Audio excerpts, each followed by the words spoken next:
ਦੀ ਬੀਬੀ ਹੈ।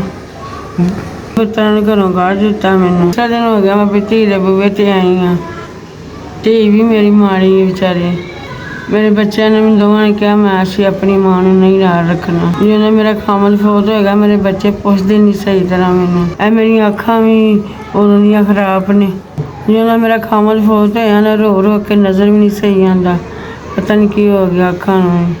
ਮੈਂ ਜਦੋਂ ਦਾ ਬੱਚਿਆਂ ਨੇ ਕੱਢ ਦਿੱਤਾ ਘਰੋਂ ਦਰ ਬਦਰ ਹੋ ਗਈ ਹਾਂ। ਧੀਆਂ ਦੇ ਬੂਹਿਆਂ ਤੇ ਨਹੀਂ ਬੈਠਾ ਜਾਂਦਾ। ਮੇਰੇ ਗਲੇ ਦਾ ਹੀ ਮਸਲਾ, ਮੇਰੇ ਗਲੇ 'ਚ ਜ਼ਖਮ ਹੋ ਗਿਆ। ਮੇਰੀ ਦਵਾਈ ਪੂਰੀ ਹੋ ਰਹੀ ਹੈ। ਜੇ ਧੀ ਦੇ ਬੂਹੇ ਤੇ ਆਈ ਹਾਂ ਵੀ ਮੇਰੀ ਧੀ ਮਾੜੀ ਹੈ। ਮੇਰੀ ਆਸਰਾ ਖਾਮਦ ਹੁੰਦਿਆਂ ਸਭ ਕੁਝ ਸਹੀ ਸੀ। ਖਾਮਦ ਫੌਤ ਹੋ ਗਿਆ ਤੇ ਬੱਚਿਆਂ ਨੇ ਘਰੋਂ ਕੱਢ ਦਿੱਤਾ।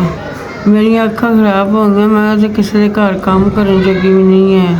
ਮੈਨੂੰ ਗਲੇ ਦਾ ਮਸਲਾ 1 2 3 4 4000 ਤੁਹਾਡੇ ਦਾਰੇ ਦੀ ਬਹੁਤ ਮਿਹਰਬਾਨੀ। 4000 ਦੀ ਮਦਦ ਕੀਤੀ। ਤੁਹਾਡੇ ਦਾਰੇ ਨੂੰ ਖੁਸ਼ ਰੱਖੇ, ਤੁਹਾਡੇ ਦਾਰੇ ਨੂੰ ਸਲਾਮਤ ਰੱਖੇ। ਕੱਢ ਦਿੱਤਾ ਸੀ। ਮੈਂ ਬੇਆਸਰਾ ਬੈਠੀ ਸਾਂ।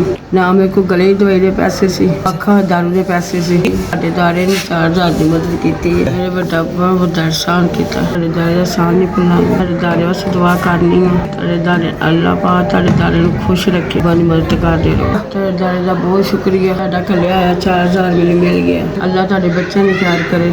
ਮੈਨੂੰ ਮਿਲ ਗਿਆ। ਖੁਸ਼ ਰਹੋ, ਵਸਦੇ ਰਹੋ।